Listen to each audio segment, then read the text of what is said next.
Hey, what's going on, everyone? I hope you guys are well and you're having a great start to your day. First, let me just say, forgive me if you hear any background noise. The windows are wide open. It is warm in here, and I really need this air circulating in here. But aside from that, I just want to talk to you guys about what it means to restore peace in your life, and a few items that I wrote down that I think is something to consider. Now, they're not the ways. There are 5 ways. And I pray that this resonates with each and every one of you, or for who it needs to resonate with, because we're going through a crazy time right now.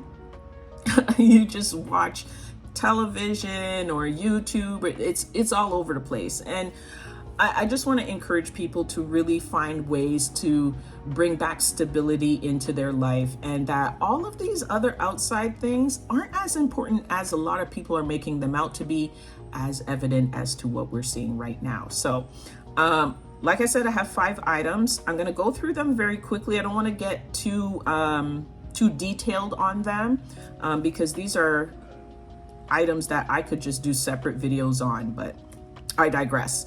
So number 1, if you know me, this is something that I say fairly often, just in about anything.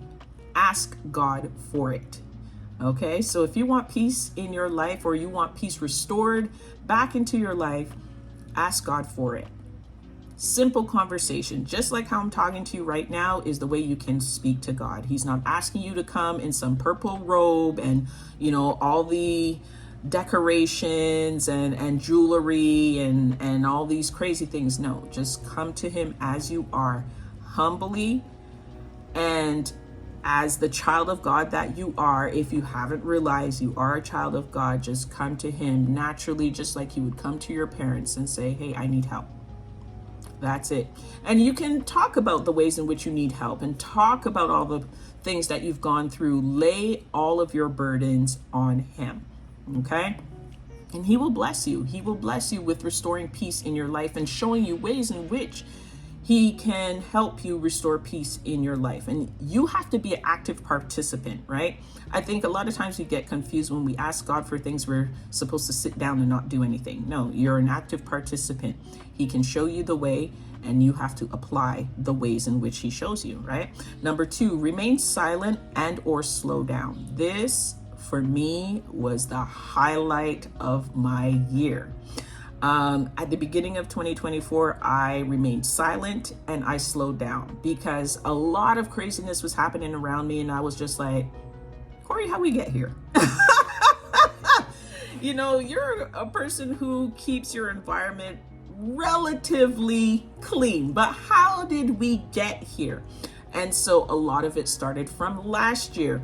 And what can happen to us many, many times is that we can unconsciously, that was easy for me to say, we can unconsciously allow things to come into our environment that will slowly wreak havoc later on down the line. But if we're not aware of those things, or if we do this, okay, if we're gonna really talk about restoring positive things back into our lives, we gotta be, number 1, honest, open, and transparent about what's going on. Sometimes we can allow people to come in. We can dismiss certain things. We can second guess certain things and be like, it ain't that bad. Or, maybe this time around it's not gonna. No, if it walks like a duck and quacks like a duck, is a duck. Okay?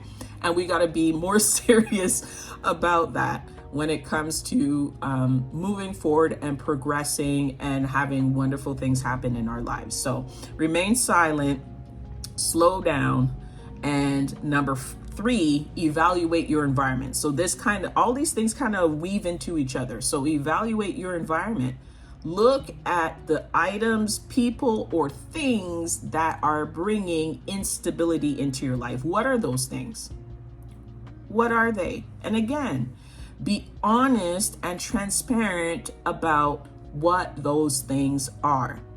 And this is particularly hard for a lot of people, because sometimes that honesty and transparency with ourselves about what or who is in our environment can be hard for us to let go, right? It could be certain habits and patterns. It could be the type of people that we have in our lives. So if a family member is someone who is bringing instability into your life, you need to let them go. Is it about keeping the relations and, oh, I don't want to turn my back on my family? Or is it about your inner peace? Ask yourself that question, because if it's about your inner peace and you know that this person or a group of people are coming in to disrupt it, then why do you continuously let them in? So it's either you love the chaos or you truly want the peace. And if you truly want the peace, you gotta let these people go. I know they've been in your life for your entire life, but you got to let them go. It's the same thing with friends.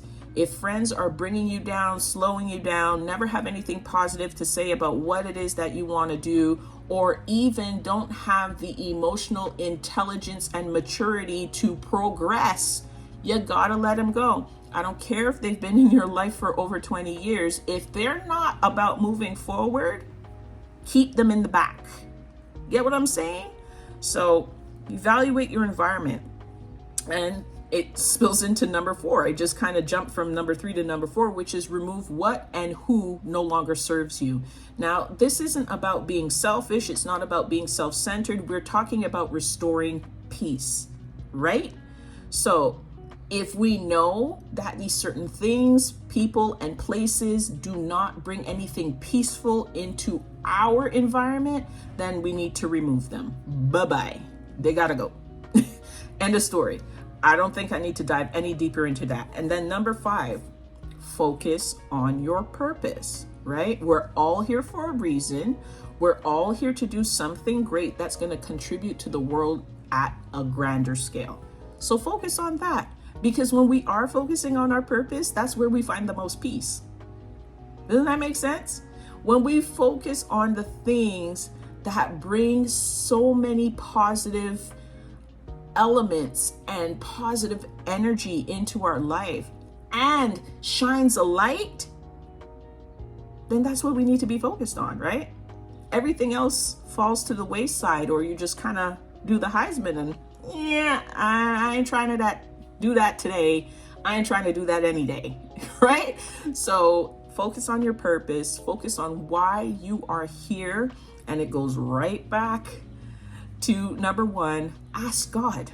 If you're not clear on what your purpose is, ask God for it. And then again, you go right back down the list. So this to me is like a circle. It ain't no straight line, it's a circle. We continuously have our conversations with God, and we continue to remain silent, slow down, evaluate our environment, remove what and who no longer serves us, or even allow them to walk away. And then we continue to focus on our purpose. We continue to move down that highway to whatever we're being called to. So I hope that helps. And I hope that it resonates with some of you, if not all of you, and you can take one or more of these elements and start implementing them into your daily lives. Okay. So that's it for me. Nice and quick, 9 minutes. Didn't want to go over 10. So I've succeeded. Yeah. Go on, go out there, have a great and blessed day, and keep it positive. All right. You guys take care. Peace.